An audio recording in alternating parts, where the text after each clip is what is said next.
guys, so what we have here today is a Tops Armageddon. This is a knife designed by Trace Rinaldi. It's a 10-inch chopper, 1/4 inch thick and 1095 high carbon steel with micarta handles. The original one comes with, or the original sheath comes with a nylon sheath. I'm not a particular fan of nylon sheath, and as you all know, I love me my Kydex. This is one that I made myself. This was before I started letting Peter from 362 Kydex make my Kydex sheets. Again, Peter does amazing work. He makes his Kydex out of US made materials, US Kydex, not the Chinese stuff, US eyelets or rivets, and what you want to call them.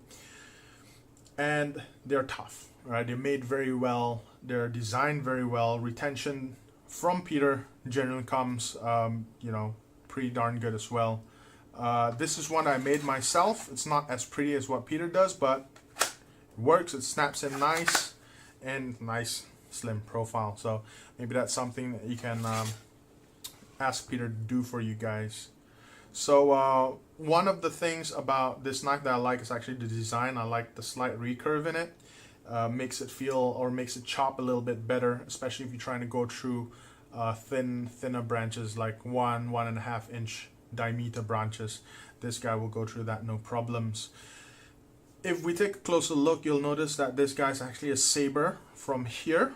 All right, so it's a bit low, meaning that it's going to be quite thick behind the edge, and as it goes to the front of the blade, it's going to taper upward like this up until here, where the thickness behind the edge is gonna, reduce all the way up until you reach here.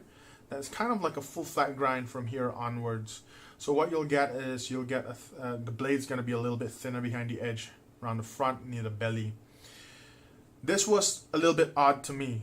I found that if you're going to want a thinner blade behind the edge, it should be near the choil.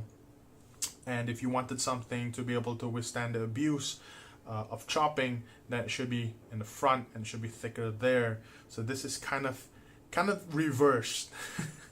All right, I'm still not gonna do carving on this, and this is not the sweet spot for chopping. That's gonna be about here. But if you're batoning, then this will actually come in handy right about there. But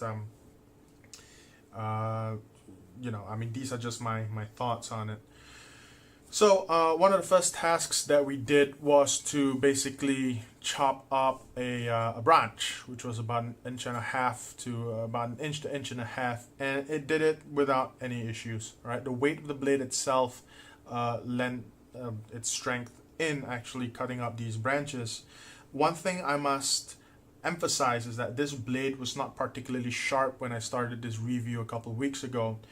I've been using this knife for a few months, and the last time I sharpened it, again a few months ago, I sharpened it up to a beautiful mirror, and it was razor sharp, but it's already since lost that edge, especially 2 weeks ago when I did this review or did this test. So the edge was not at its best, but despite that, it actually chopped through that branch really, really well. Afterwards, what I did was I actually batoned some wood with this. I believe about somewhere around here, center of the blade. Generally, that's where we're going to use. And because of how thick the blade was, as we went down, the side of the blade started to push the wood apart, basically making a wedge. And that wedge helps save the edge. What happens is the edge no longer touches the wood, and it doesn't really wear out anymore. What happens is the geometry of the blade just pushes the wood aside and splits it for you, which is actually kind of what we want. I've tried batoning with a thin blade before, and up to a certain point, depending on the thickness of the wood, it just stuck. All right, so that's not gonna happen with this guy. This guy's actually a pretty champion chopper. Pretty champion batonic blade. After that, what we did was, once the wood was in a more manageable size, we basically choked it up on the choil up here, which is a very nice spot to have a choil, and we started carving some wood. Again, despite not being at its sharpest, it performed fairly well. I mean, we made some curls. They're not super thin, almost transparent feather sticks, but if you wanted to start a fire with feather sticks like that, if it was dry, in the video. In this video, it's not dry. Yeah, you'd be able to do it. Okay, so carving, not the best, not the most ideal, but definitely doable. Again, despite having the saber up until here, meaning again it's got a really thick edge. So what I actually did was, when I sharpened this, and I'm not sure you can see it anymore because it's all rusted up in front here, the angle back here, or the bevel height back here, is a lot higher than it is in front. All right, so compensates for the fact that the saber starts quite low and it's actually quite thick behind the edge. So you can actually modify the edge a little bit that way, just to suit your usage style. All right, after carving, what we did was, as you see, I was right in front of the a big fallen tree, and I decided to chop it up. Now don't worry, this tree was already dead when I got there, and I was just trying to help cut it up into more manageable sizes so that we can clear it from the river. We don't want too many fallen trees in the river, because what happens is we'll have what we call natural dams in the river. If you don't clear them, these dams will build up, it'll hold more water, and when it finally gives way, you'll have what we call a waterhead, or a flash flood in the river, and those are extremely dangerous, and they have taken lives before in the past. So yeah, I just want to remove that tree from there to prevent that from happening.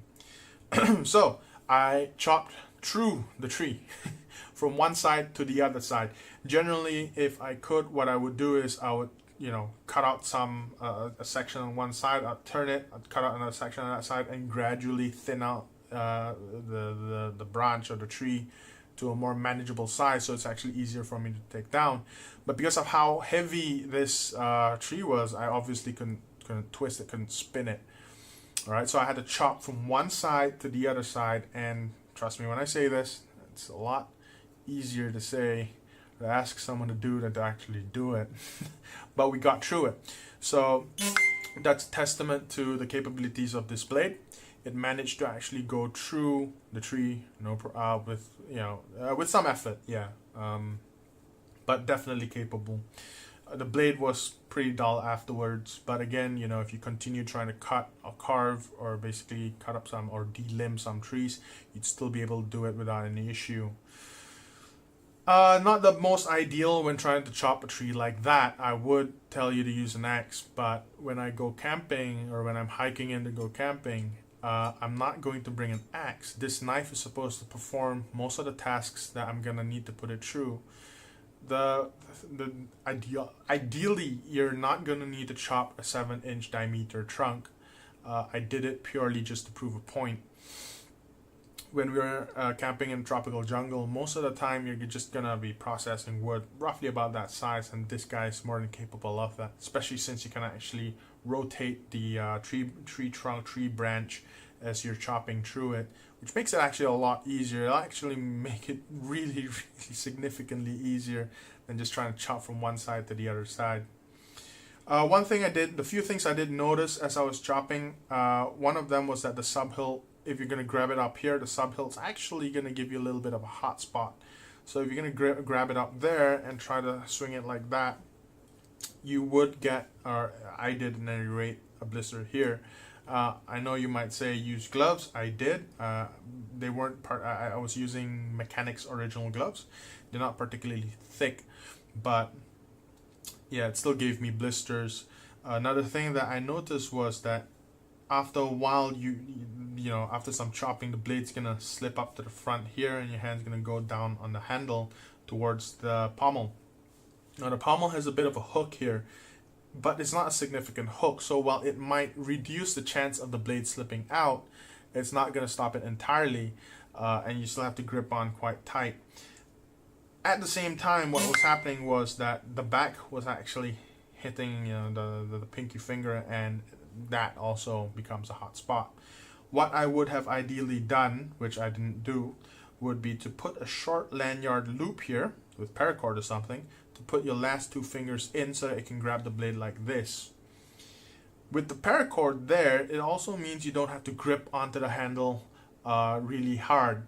What you could do is you just hold it lightly, and the blade's going to be held in place by the paracord that's now around your last two fingers. Now, I will tell you this now. I advise against having a paracord handle that goes around your wrist. The reason is because if you have to take a swing and you accidentally let go of the blade's gonna just pivot back at you edge first, and that's obviously dangerous, especially on a blade that's this long. With just the two pinky fingers and the paracord back here, if you to let go, your two front fingers here, your index and your middle finger, is going to prevent it from pivoting back towards you, and it'll just stop right there. So that's a lot safer than putting a lanyard loop around your wrist. And I see a lot of people do that, and I've also told as many people to stop doing that. Again, that's a personal preference. I know there are probably going to be some keyboard warriors who are going to tell me that I'm wrong. Fine, whatever. So, just to wrap it up, this is actually a pretty good blade. I do like it. I like it a lot. I like it for the fact that I know it's not going to fail on me. It's not going to break. Or if it does, that just means I'm super strong, or that, you know what, a lot of other blades would not have been able to hold up to the same type of stresses. The only problems are, A, its weight. It's really too heavy to perform bushwhacking, bush clearing, trailblazing kind of tasks. You're not going to want to do that for an extended period of time because of how heavy the blade is. What you want from that kind of knife is a light blade that you can whip.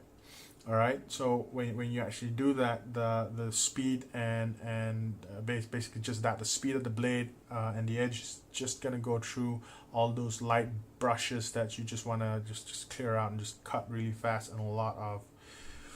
Now, the finishing that I would advise for 1095, 1095 is low alloy steel, meaning it can get ridiculously sharp with the right stones. I use Naniwa and Chisara water stones on this. You can actually use some diamonds on it, but a nice, beautiful high mirror finish would actually be very, very good for this.